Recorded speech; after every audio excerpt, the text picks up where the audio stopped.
And that breaking news is CBS 21 just got our hands on the 911 call Dauphin County officials say was made by this man, Cody Balmer, the person that state police say set the governor's residence on fire. Here is the entire phone call.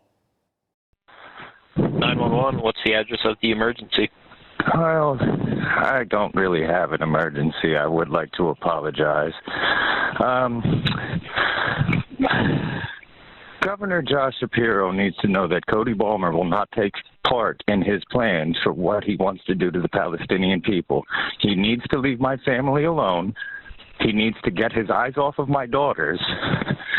And he needs to stop having my friends killed like he had Manny killed 2 weeks ago or last week on Saturday. Our people have been put through too much by that monster. All he has is a banquet hall to clean up. I'm tired of offering extensions of peace. I only want to be able to provide for my children. I should not be taken to these extremes. It's not fair. I wish no harm onto anyone. But that man, he is doing serious harm to probably yourself included. And I do wish you the best, sir. You all know where to find me. I'm not hiding, and I will confess to everything that I had done. And once again, that's just coming into our newsroom now. Thanks for being here with us at 5. I'm Joel D. Smith. And I'm TJ Anthony. There's a lot to unpack here tonight. So that call we do know was actually made to Dauphin County dispatchers just hours after the fire at the residence. So we had already listened to the search warrants, right? Read through those. They gave us an idea of some of those details that you just heard, but other details are for the first time we're hearing them straight from Balmer's voice, it seems. Yeah. All right, so TJ, you actually had a chance to get more into this story. The woman who claims to have known the suspect, Cody Balmer, we were just talking about, for over a decade. Absolutely, Jody. I mean, the woman says she has 2 children with the firebombing suspect, and she wants to remain anonymous. And she also told us she never thought he would try to hurt anyone else, even. Now, during Balmer's first court appearance, he denied having a mental illness.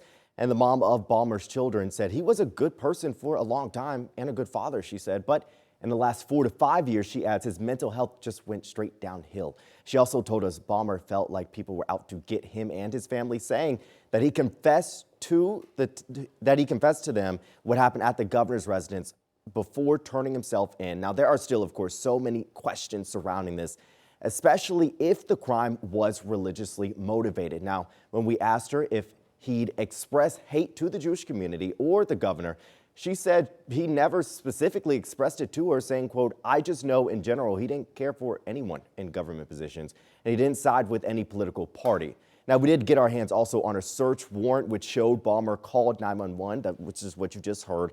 Now, that all happened after the fire, and state police said that call indicated Balmer's political motivation in this alleged attack. So it's interesting that was what we had heard, but now we are hearing for ourselves some of those details. Let's get to this part of it. The governor himself speaking on Good Morning America today, not only about restoring his home, but also how the fire adds to the ongoing list of violent acts fueled by politics. In part, the governor says that he doesn't care if it's triggered by someone from the left or the right. He just says, quote, "I think every single leader has a responsibility to act and speak with moral clarity and condemn this kind of violence."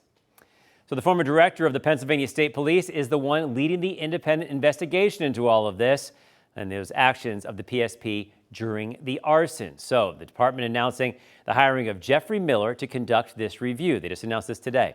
Officials say he's going to travel to Harrisburg next week, get ready for the on-site visits, the interviews, trying to figure out how this place was breached. Now, he used to work for the state police for 24 years before retiring in 2008 and currently runs a security consulting company that's also worked with the NFL. And then there's this. In the wake of the fire, several former PA governors and first ladies came together saying they plan to support Governor Shapiro and his family really in any way they can. So that includes Tom and Francis Wolf, Tom and Susan Corbett, and Ed and Midge Rendell. Now, in the full statement, the group calls the governor's residence the People's House, saying it's important to restore the home so that not only future governors can have a place to stay, but that it can also host community events. Remember, folks, CBS 21 has been covering this from the very start. And to learn more about the fire, the suspect, we'll have that 911 call online very shortly if it's not already. And, of course, the response from people like the governor and beyond. It's at CBS21.com right now. Breaking news tonight, CBS 21 As you heard, just getting our hands on the 911 call, Dauphin County officials say was made by Cody Balmer, the accused arsonist. Yes, now that's the man State Police say set the governor's residence on fire. Thank you for joining us tonight at 5:30. I'm TJ Anthony.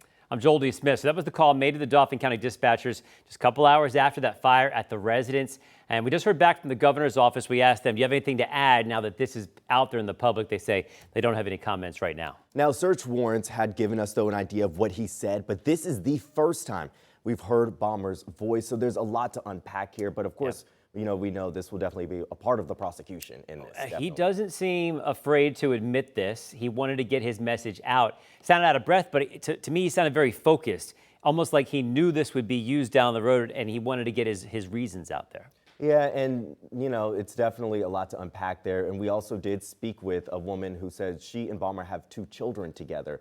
And she did say that, she described him as a good person, she said, but did notice his mental health was kind of declining for the past 4 to 5 years. Right. We did hear some things that are questionable. He said in an earlier part of that, someone was killed. He mentioned his daughters. He mentioned a number of things there. So we'll have to, really, like you said, unpack, piece this thing out and see what he meant by some of those things. But I know we wanted to get more into that conversation you had today, too. Yeah, so it was an interesting conversation with her. She did want to remain anonymous, understandably, but she said she was just overall shocked by the actions that took place. She did not think that this would happen. And she did say that she tried to get him help, him and his family. Other aspects of that are coming out here. He's a family man, but did it seem out of sorts for her? Was she surprised when she looked back on this, or did some signs come up for her? She did say, she was shocked by it, but she did mention his mental health just wasn't the same place, that it was just years ago. So she overall just said that she just didn't expect it to happen. Did she give a reason for why she was coming out now and talking about this? Because she could have just stayed silent too. Yeah, no, she didn't give a particular reason. And, that's part of the reason why she wanted to remain anonymous. Right. But she did say that the family as well, shared the same concerns as her too. Yeah. Oh, we're getting different parts of this and starting to understand the entire situation a little bit more, hearing from her and then hearing him in his own words as well. Yeah. All right, folks, if you want to get more information on that online, you can check it out. The entire recording, it's about 1.5 minutes long. You can hear that and make some ideas for yourself too.